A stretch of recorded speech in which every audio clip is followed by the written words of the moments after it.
매일 아침 하나님과 함께 누리는 하늘의 양식, 오늘 만나.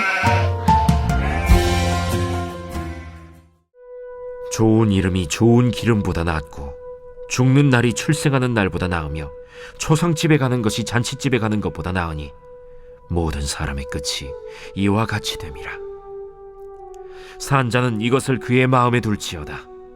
슬픔이 웃음보다 나음은 얼굴에 근심하는 것이 마음에 유익하기 때문이니라. 지혜자의 마음은 초상집에 있으되 우매한 자의 마음은 혼인집에 있느니라. 지혜로운 사람의 책망을 듣는 것이 우매한 자들의 노래를 듣는 것보다 나으니라.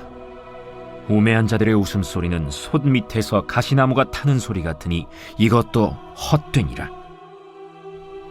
탐욕이 지혜자를 우매하게 하고 뇌물이 사람의 명철을 망하게 하느니라. 일의 끝이 시작보다 낫고 참는 마음이 교만한 마음보다 나으니 급한 마음으로 노를 바라지 말라. 노는 우매한 자들의 품에 머무름이니라. 옛날이 오늘보다 나은 것이 어찌미냐 하지 말라. 이렇게 묻는 것은 지혜가 아니니라. 지혜는 유산같이 아름답고 햇빛을 보는 자에게 유익이 되도다. 지혜의 그늘 아래에 있음은 돈의 그늘 아래에 있음과 같으나 지혜에 관한 지식이 더 유익함은 지혜가 그 지혜 있는 자를 살리기 때문이니라. 하나님께서 행하시는 일을 보라. 하나님께서 굽게 하신 것을 누가 능히 곧게 하겠느냐. 형통한 날에는 기뻐하고 곤고한 날에는 되돌아보아라. 이 두 가지를 하나님이 병행하게 하사 사람이 그의 장래일을 능히 헤아려 알지 못하게 하셨느니라. 전도서는 헛됨에 대해 강조하지만 인생이 헛되다고 말하지 않습니다. 헛된 인생이 있다고 말합니다. 그 헛된 인생은 지혜가 없는 인생이고 그 지혜 없는 인생의 특징을 전도서에서는 말하고 있는 것이죠. 오늘 본문은 죽음을 기준으로 인생을 조명하는 독특한 시각이 나타납니다. 보통의 사람은 현재의 생애에 초점을 맞추고 자신의 현재에 얼마나 많은 것들과 좋은 것들이 채워졌는지를 확인하려 합니다. 그것으로 행복 삼으려 하죠. 그러나 전도자는 전혀 다른 시각으로 삶을 바라보고 있습니다. 죽는 날이 출생 날보다 낫고 초상집에 가는 것이 잔치집에 가는 것보다 낫다고 합니다. 극단적인 비교, 사람들과 다른 기준의 비교 우위를 말합니다. 그 비교는 더욱 극대화하여 설명하고 있죠. 슬픔이 웃음보다 낫고 지혜자는 초상집에 있으나 우매자는 혼인집에 있다고 합니다. 우매자들의 잔치집 노래와 웃음이 헛되다고 합니다. 웃음이 채워져 만족스러운 삶이라 착각할 수 있지만 그들의 웃음이 헛되다고 말하는 것이죠. 이것은 가식적인 웃음을 말하는 것입니다. 잔치집은 웃는 자리여서 그 누구도 자신의 감정을 솔직히 표현하지 않고 즐거움으로 얼굴을 나타냅니다. 그래서 웃음이 진실이 되지 않는다고 할 수 있죠. 웃음이라는 얼굴에 가면을 쓰고 지낼 수 있기 때문인 것입니다. 잔치집을 향하는 우매자와 다르게 지혜자를 예찬합니다. 지혜는 금이나 은과 같은 재물보다 훨씬 귀하다고 합니다. 지혜는 사람을 보호할 뿐만 아니라 사람을 구해주기 때문인 것이죠. 그 지혜가 바로 초상집에서 얻어진다고 합니다. 그래서 웃는 잔치집보다 낫다고 하는 것이죠. 왜 그럴까요? 모든 사람의 끝을 볼 수 있기 때문인 것입니다. 초상집이 주는 교훈은 돌아가신 이의 삶을 되돌아보는 시간을 통해 주어집니다. 모든 이에게 끝이 있다는 것을 배우게 되죠.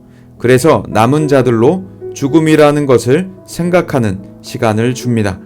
자신의 생애가 어쩌면 삶을 위해 시간이 흐른다기보다는 죽음을 향해 시간이 흐르고 있다는 것을 깨닫게 하는 것이죠.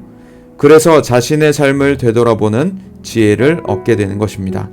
허탄한 곳에 시간을 빼앗겼던 것들에서 시간을 아낄 수 있게 되는 것입니다. 그 배움은 12절 말씀처럼 건짐과 살아남이 되는 것입니다. 그리고 1절에서 말하는 좋은 이름은 바로 초상집에서 발견이 됩니다. 생애 동안 그의 이름이 좋다고 최종 평가를 할 수 없습니다. 그의 결말까지의 과정을 보며 그의 이름이 좋았다고 평가하게 되죠. 그리고 좋은 이름을 남긴 이의 생애가 어떠했는지를 보며 그의 삶을 배우게 됩니다. 그의 신앙을 추억하며 내게 가르침으로 받게 되는 것이죠. 죽음 이후 남겨진 좋은 이름으로부터 수업을 듣게 되는 것입니다. 또 그의 생애를 이끄신 하나님을 바라보게 되고 그의 삶에 있던 역경을 해결하신 하나님을 묵상하게 됩니다. 감사하게 되고 이어져 그 시각은 나에게 그의 삶을 이끄신 하나님을 나의 하나님으로 모시는 시간이 됩니다. 우리에게 있는 성경에 기록된 모든 좋은 이름의 사람들, 그들 역시 역경을 경험했습니다. 하지만 하나님께서 그들을 어떻게 이끄셨는지를 우리가 알게 되죠.